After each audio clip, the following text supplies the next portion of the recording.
जी किसी ਉਹਨੇ ਮਰਨਾ ਹੁੰਦਾ ਉਹ ਮਰਦੀ ਆਪ ਘਰੋਂ ਲੜ ਕੇ ਆਂਦੀ ਸਾਡੇ ਕੋਲੇ ਗੱਡੀ ਆਂਦੀ ਹੈ ਇੱਥੇ ਮਰ ਜਾਂਦੀ ਘਰੋਂ ਬੰਦਾ ਅੱਕ ਕੇ ਜਾਂਦਾ ਭੱਜ ਕੇ ਜਾਂਦਾ ਆ ਲੈਣ ਕੋਲੇ ਆ ਇੱਥੇ ਮਰ ਕੇ ਉਹ ਇੱਥੇ 3-4 ਕਿਲੋਮੀਟਰ ਤੇ ਕਦੋਂ ਜਾਂਦੀ। पहले भी कुछ झगड़ा इनका सुना था आपने? ਵੀ ਆਪਾਂ ਤਾਂ ਬਹੁਤ ਹੀ ਕਦੇ ਬਾਜ਼ ਹੀ ਨਹੀਂ ਸੁਣੀ ਸੀ। ਜਿਵੇਂ ਹੁਣ ਅਸੀਂ ਘਰੇ ਆਮ ਬੋਲੀ ਜਾਂਦੇ ਆਸੇ ਪਾਸੇ ਸਾਰੀ ਬੋਲਦੇ ਸੁਣਦੇ ਜਵਾਕਾਂ ਬਾਜ਼ ਹੀ ਨਹੀਂ ਮੈਨੂੰ ਤਾਂ ਹੀ ਨਹੀਂ ਪਤਾ ਵਿਚਾਰੀ ਦੀ ਬਾਜ਼ ਹੀ ਕਿਵੇਂ ਦੀ ਸੀ। ਨਾਲੇ ਬਾਰ ਦੇ ਸਾਹਮਣੇ ਬਾਰ ਬਹੁਤ ਚੰਗੀ ਸੀ ਉਹ ਤਾਂ ਪਰ ਇਹ ਬੰਦਿਆਂ ਦਾ ਕਿਸੇ ਨਾਲ ਹੈ ਨਹੀਂ ਸੀ ਵਰਤੇਵਾ ਨਾ ਵੀ ਰਾਤ ਨੂੰ ਸਾਨੂੰ ਕੋਈ ਕਿਸੇ ਨੂੰ ਚੇਤਾ ਨਹੀਂ ਸੀ ਕਿਸੇ ਦੇ ਯਾਦ ਨਹੀਂ ਸੀ ਕੋਈ ਗੱਲ ਸਾਨੂੰ ਤਾਂ ਤੜਕੇ ਪਤਾ ਲੱਗਦਾ ਵੀ ਇਹਨਾਂ ਦੀ ਬੂਹ ਐਂ ਕਰਕੇ ਟ੍ਰੇਨ ਥੱਲੇ ਆ ਗਈ ਕੱਟ ਗਈ ਤੇ ਬਸ ਜਿੱਥੋਂ ਤੱਕ ਸਾਨੂੰ ਪਤਾ ਵੀ ਆਪ ਤਾਂ ਨਹੀਂ ਵਿਚਾਰੀ ਹੋ ਗਈ। अच्छा तो हनुमानगढ़ से डवाली में विवाहिता बेटी पल्लवी बंसल की संदिग्ध परिस्थितियों में हुई मौत की गुत्थी से अभी तक राज का पर्दा हट नहीं पाया है। सबसे पहले आपको तो कुछ नहीं पता चला, ढूंढते रहे हम, काफ़ी जगह ढूंढा नहीं मिला तो करीब 12:30 बजे 1 बजे रेलवे स्टेशन से फ़ोन आया भी आप स्टेशन आओ। हम स्टेशन गए तो वहाँ पे उन्होंने हमें दिखाया भी ये ऐसा करके 3 किलोमीटर आगे जाके कोई शव मिला है। तो क्या नहीं हो रही पुलिस हमारे पे चिल्ला के बोलती है तो हमें लोकेशन दे दो, नंबर दो। जो काम पुलिस को करने वाला पुलिस हमें बोलती है, हमें कोई सहयोग नहीं मिल रहा पुलिस की तरफ से, कोई कार्रवाई नहीं हो रही। पूछते हैं कहते हैं आप बताओ जी कहाँ होंगे, हम उठा लेते हैं। तीनों फरार है तब से ये मामला है। पहले भी घर वालों को मिलती थी कि उसके साथ मारपिटाई पहले भी हुई है जी, एक बार 3 साल पहले 8 महीने लगा के भी आई है पल्लवी मायके में अपने, तो वहाँ पे भी पंचायत हुई थी यहाँ पे लोकल, तभी इन्होंने माफ़ी मांगी थी, बोला था ऐसा दोबारा कुछ नहीं होगा। उस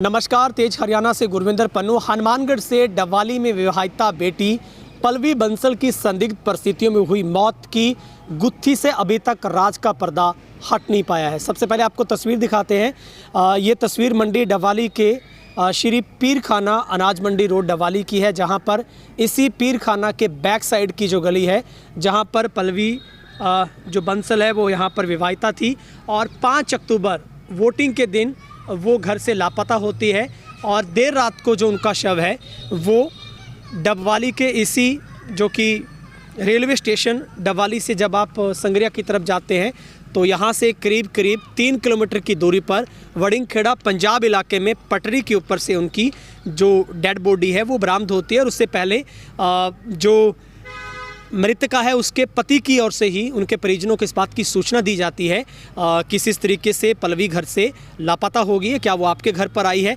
लेकिन अभी मैं आपको सबसे पहले दूसरी तस्वीर दिखाता हूँ। ये तस्वीर हम आपको श्री पीर खाना के बैक साइड से दिखा रहे हैं, जहाँ पर आप देखेंगे कि पीड़ित परिवार की ओर से भी जो आरोपी परिवार है, जो मृतका के सास ससुर और उनके जो पति है, उनके ऊपर परिवार की तरफ से जो गंभीर आरोप हैं वो लगाए गए हैं। क्योंकि पुलिस भी इस मामले में जीआरपी जो पुलिस बठिंडा रेलवे पुलिस वो जांच कर रही है। लेकिन आप देखेंगे कि ये वार्ड नंबर 4 का इलाका है, जहां पर एक पीड़ित भाई के द्वारा एक पीड़ित परिवार के डवाली वासियों से सहयोग की आशा रखते हुए अपील सर्व समाज के प्रबुद्ध जनों से करबद्ध निवेदन है कि मुकेश बांसल पुत्र राजेंद्र बांसल निवासी मंडी डवाली फर्म और अत्याचारी लोगों के समाज से बाहर निकाला जाए, इनके सहयोग करने वालों पर भी उचित कार्रवाई की जाए। समाज में एक अच्छा संदेश दिया जाए कि बहन बेटी को परेशान करने अत्याचार करने वालों को लोग स्वीकार नहीं करेगा। सर्व समाज से विनती है कि बेटियां सबकी साझी होती हैं। मृतक पल्लवी को अपनी बेटी माने, अगर भगवान न करे कल को किसी की बेटी बहन के साथ ऐसा हो, अगर आज हम सहयोग नहीं करेंगे तो कल ज़रूरत पड़ने पर हमारा भी आपको कोई सहयोग नहीं करेगा। और आरोपी लिखकर नीचे तीनों जो पति सास ससुर की फ़ोटो है वो निवेदक हर्ष गर्ग मृतक पल्लवी का जो भाई है हनुमानगढ़ में है उनकी तरफ से लगाई गई है। तो इससे पहले करीब 3 साल पहले भी इसी तरीके से एक पंचायत हुई थी। उसी पंचायत में समझौते के तहत जो पल्लवी को यहाँ से राजीनामा के बाद हनुमानगढ़ से वापस यहाँ पर भेजा गया था और 5 अक्टूबर 2024 को पल्लवी का फ़ोन उनके भाभी के पास आया था, जिससे उसने अपनी जान को खतरा बताते हुए कहा कि ससुराल वाले उसे मार डालेंगे। अगले ही दिन पल्लवी का ससुराल डवाली में कोई नहीं मिला। उसके बाद जीआरपी द्वारा पल्लवी की लाश बरामद की गई है। तो सबसे पहले आपको तस्वीर दिखाते हैं, अब समझने का प्रयास करिएगा। डवाली से जो कनेक्टिविटी बठिंडा से होते हुए जम्मू तवी बीकानेर के लिए जाती ट्रेनें हैं, तो इतना व्यस्त प्लेटफॉर्म है कि यहाँ पर तकरीबन 15 से 20 मिनट के बाद किसी न किसी ट्रेन का आवागमन होता है, चाहे वो सवारियों की गाड़ी हो या फिर माल गाड़ी हो। लेकिन सबसे बड़ा सवाल शंका के घेरे में इसलिए भी पैदा होता है कि पल्लवी यहाँ से महज कुछ ही मीटर की दूरी से घर से निकलकर इस प्लेटफॉर्म पर पहुँचती है और उसकी डेड बॉडी यहाँ से 3 किलोमीटर आगे वड़िंगखेड़ा पंजाब में बरामद होती। तो सबसे पहला जो पीड़ित परिवार का आरोप है कि अगर उसने सुसाइड करना था तो फिर इतना बड़ा लंबा चौड़ा रास्ता वो क्यों तय करेगी। लेकिन पीड़ित परिवार की तरफ से जो मृतका का परिवार वो लगातार आरोप इस बात को लेकर लगा रहा है कि पल्लवी की एक सोची समझी साजिश के तहत हत्या की गई है, क्योंकि इससे पहले भी उसके साथ मार पिटाई होती थी, उसके साथ बदसलूकी होती थी, उसके बच्चों के साथ भी जो उसका ससुराल जन के लोग हैं वो उनके साथ अत्याचार करते थे। फिलहाल जो दूसरे पक्ष के लोगों से भी हमने बातचीत करने का प्रयास किया, लेकिन उनकी तरफ से अभी तक कोई भी राब्ता कायम नहीं किया गया, क्योंकि पूरा परिवार उसी रात के बाद लगातार डवाली से लापता है। उनका कोई अता पता नहीं है। फिलहाल बठिंडा पुलिस इस पूरे मामले में दावा कर रही है कि गहनता से हम लोग जांच कर रहे हैं, लेकिन अभी भी जो उनका घर के ऊपर ताला लटका हुआ है और पीड़ित परिवार की ओर से उस घर के ऊपर बाहर एक दरवाजे पर एक फ्लैक्स को चस्पा किया गया है और डवाली की जनता से गुहार लगाएगी। और सोशल मीडिया पर भी पल्लवी एक मिशन के तहत एक पेज बनाकर उसके ऊपर भी लगातार जो पीड़ित परिवार है वो लोगों से मांग कर रहा है कि उनकी इस बेटी को न्याय दिलवाने के लिए जो डवाली के लोग हैं वो उनका साथ दें।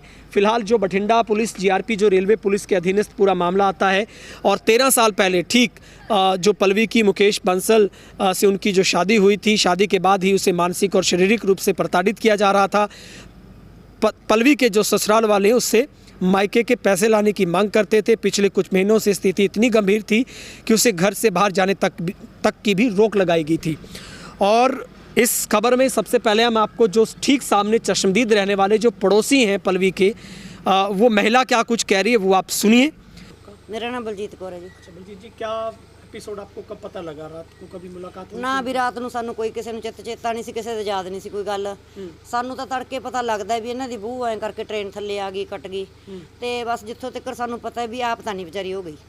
ਅੱਛਾ, ਨਾ ਆਪ ਨਹੀਂ ਜਾ ਸਕਦੀ, ਬੋਲਦੀ ਨਹੀਂ ਸੀ, ਉਹ ਕਦੇ ਬਾਹਰ ਹੀ ਨਹੀਂ ਨਿਕਲਦੀ ਸੀ। ਸਵੇਰੇ ਹਨੇਰੇ ਝਾੜੂ ਕੱਢ ਜਾਂਦੀ ਸੀ ਗਲੀ 'ਚ ਸਾਡੇ ਸੁੱਤੇ ਪਿਆ ਤੋਂ। ਐਡੀ ਜੇ ਕਿਸੇ ਉਹਨੇ ਮਰਨਾ ਹੁੰਦਾ ਉਹ ਮਰਦੀ, ਆਪ ਘਰੋਂ ਲੜ ਕੇ ਆਉਂਦੀ, ਸਾਡੇ ਕੋਲੇ ਗੱਡੀ ਆਉਂਦੀ ਹੈ, ਇੱਥੇ ਮਰ ਜਾਂਦੀ। ਘਰੋਂ ਬੰਦਾ ਅੱਕ ਕੇ ਜਾਂਦਾ, ਭੱਜ ਕੇ ਜਾਂਦਾ, ਆਹ ਲੈਣ ਕੋਲੇ ਆ, ਇੱਥੇ ਮਰ ਕੇ ਆਉਂਦੇ। ਉਹ ਇੱਥੇ 3-4 ਕਿਲੋਮੀਟਰ ਤੇ ਕਦੋਂ ਜਾਂਦੀ, जिधर कदे गई है इन्होंने पता ही नहीं, सानू नहीं पता। आपका घर तो नज़दीक है, कितने टाइम बाद ट्रेन आ जाती है यहाँ पे? ट्रेन तो इतने 15-20 मिनट बाद ट्रेन आती है।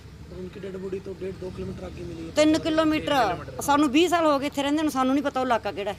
अच्छा, जिथे वो जाके मुक्की है ते ओदा विचारी दा कोई जे तो कोई गलबात ही नहीं सी। ये बंदे सीगे रूड बई, किसी नाल इन्हां लड़ाई दी झगड़ा होता था कभी? ना। उदन इन्हां ने मुंडा जरूर कुट्टिया उस घर च जिहड़ा नवां घर पाया, ਉੱਥੇ ਮੁੰਡਾ ਇਹਨੇ ਆਪ ਦਾ ਮੁੰਡਾ ਕੁੱਟਿਆ, ਬਹੁਤ ਜ਼ਿਆਦਾ ਕੁੱਟਿਆ। ਕਿਸੇ ਨੇ ਛਡਾਇਆ ਵੀ ਹੈ ਖਰ, ਹੁਣ ਕੋਈ ਨਹੀਂ ਕਹਿੰਦਾ ਸਾਹਮਣੇ ਨਾ ਪ੍ਰੈਸ ਵਾਲਿਆਂ ਦੇ।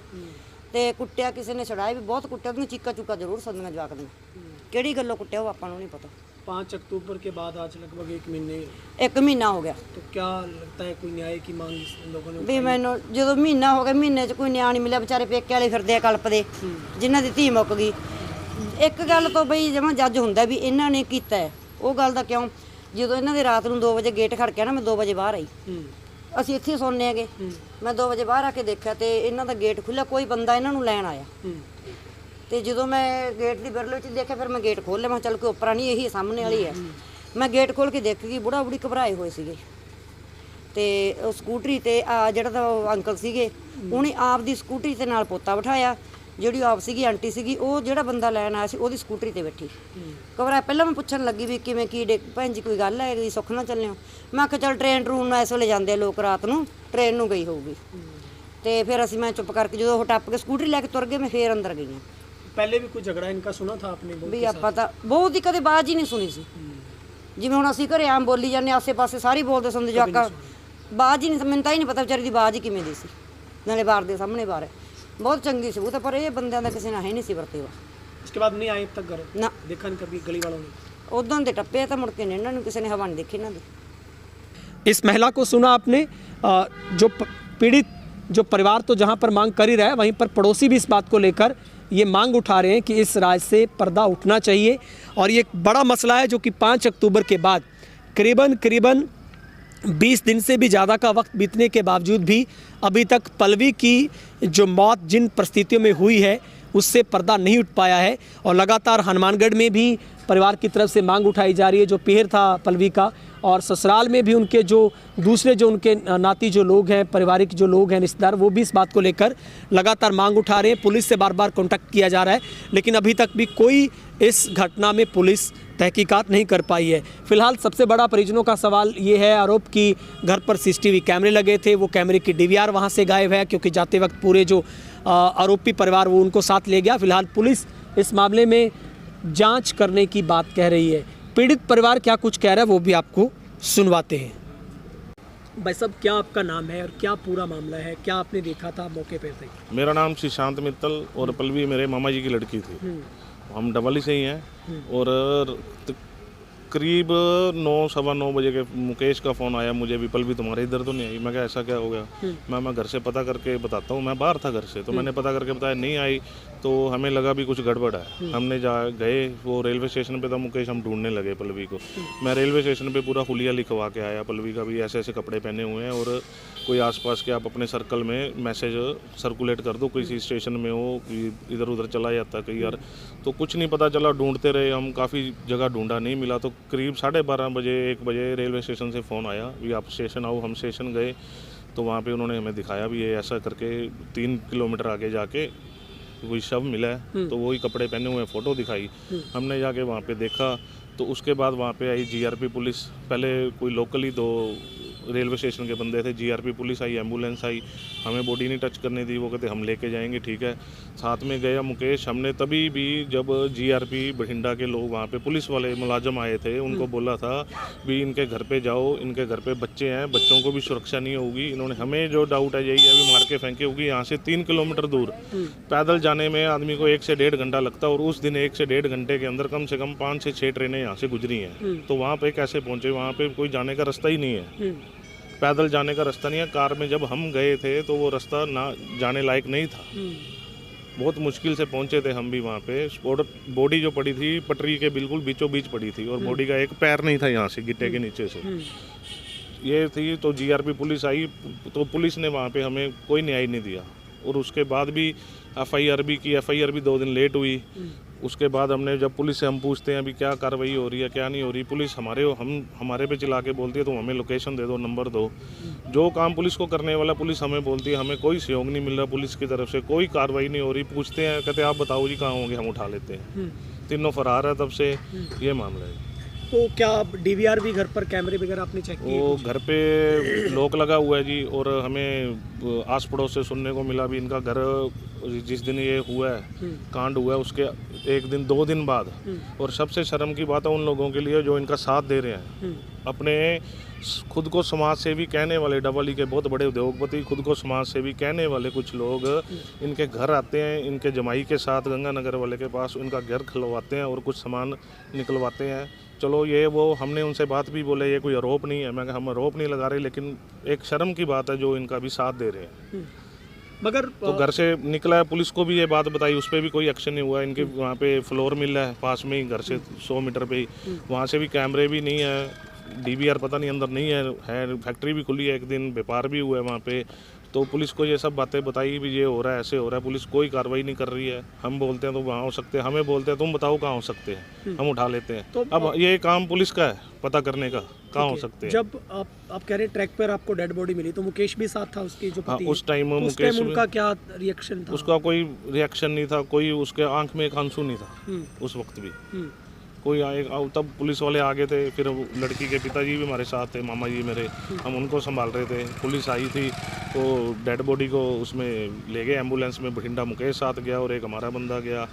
तो हमने बोला पुलिस को तब भी इनको जाने मत देना, इनको वहाँ से भी वो पता नहीं कैसे निकल गया। पुलिस वाले के पास उसका भी जवाब नहीं है, कैसे वो कहते इनके ऊपर अभी कोई एफआईआर नहीं है और नहीं है, मतलब ये चीज़ हुई है सारी। तो जो पल्लवी के बेटा बेटी हैं, क्या वो आपसे मिल पाए अब तक? नहीं जी, वही चीज़ है, उनका भी पता नहीं कहाँ है कहाँ नहीं है, उनके पास अभी भी अत्याचार हो रहा होगा उनके ऊपर। ये चीज़ हमने पुलिस को भी बताई, कोर्ट में भी बताई है, लेकिन कहीं कोई सुनवाई नहीं हो रही। जीआरपी के पास जाते हैं, वो बोला हमारे पास स्टाफ नहीं है। शुरू में 10 दिन तो हम ऐसे घुमाते रहे, हमने बोला वहाँ हो सकते हैं, वहाँ हो सकते हैं। जो इनके परिजन थे, हमें जितनी सूचना थी हमने बताई, ये उनके ठिकाने हो सकते हैं। कहते ये हमारे पास परमिशन नहीं है। आउट ऑफ स्टेट जाने की। डबल ही भी आए वो 5 दिन बाद 4 दिन बाद, परमिशन नहीं है। हमने पूछा भी हमें बता दो कहाँ परमिशन होगी, हम वहाँ पे जाके एप्लीकेशन लगाते हैं, रिक्वेस्ट कर लेते हैं तुम्हारे आईजी के पास हो। लेकिन जीआरपी पुलिस बठिंडा वालों कहते सिर्फ एक ही जवाब था, 2 ही जवाब थे उनके पास, एक हमारे पास परमिशन नहीं है कहीं जाने की और एक हमारे पास मैन पावर नहीं है। ठीक है, तो क्या पल्लवी की शिकायत पहले भी घर वालों को मिलती थी कि उसके साथ मारपिटाई पहले भी हुई है जी, एक बार 3 साल पहले 8 महीने लगा के भी आई है पल्लवी मायके में अपने, तो वहाँ पे भी पंचायत हुई थी यहाँ पे लोकल, तभी इन्होंने माफ़ी मांगी थी, बोला था ऐसा दोबारा कुछ नहीं होगा। उसके पहले बाद भी मारपिटाई रेगुलर होती ही मार कुटाई होती थी कभी पहले आपने भी। थाने में पहले ना कंप्लेंट थाने वाली कोई कंप्लेन नहीं हुई, तब पारिवारिक वो तौर घर चल आ गई थी पल्लवी को, हम ले आए थे, तो उसके बाद ये लेने आए थे, समझौता हुआ था, तब यहीं पे समझौता हुआ था। मामा जी वालों ने बात की, घर वालों ने बैठ के सारी। तो अब भाई साहब क्या मांग आपकी? हमारी तो यही मांग है जी, हम इंसाफ मिले। हम तो यही बोलते हैं, जिस व्यवस्था में पड़ी थी डेड बॉडी, जहाँ तक पहुँचे, कैसे पहुँचा, हम तो यही कह रहे हैं भी हमें यही डाउट है भी मार के फेंक है। पुलिस बोल रही है जी है बॉडी है जी, ट्रेन से टक्कर हुई है, कोई ज़्यादा वो नहीं है, कपड़े नहीं फटे, कुछ नहीं, सिर्फ पैर नहीं है एक और बीच में पड़ी है बॉडी। उसके जब हम पहुंचे उसके बाद भी ऊपर से 3 ट्रेनें निकलवाई इन्होंने, रेलवे वालों ने स्लो करके, पुलिस और एम्बुलेंस लेट आई। हमारी तो यही मांग है जी, इंसाफ मिले, और उन लोगों से हम गुहार है जो इनकी मदद कर रहे हैं, कृपया ना करें, कुछ शर्म करें। ठीक है भाई साहब।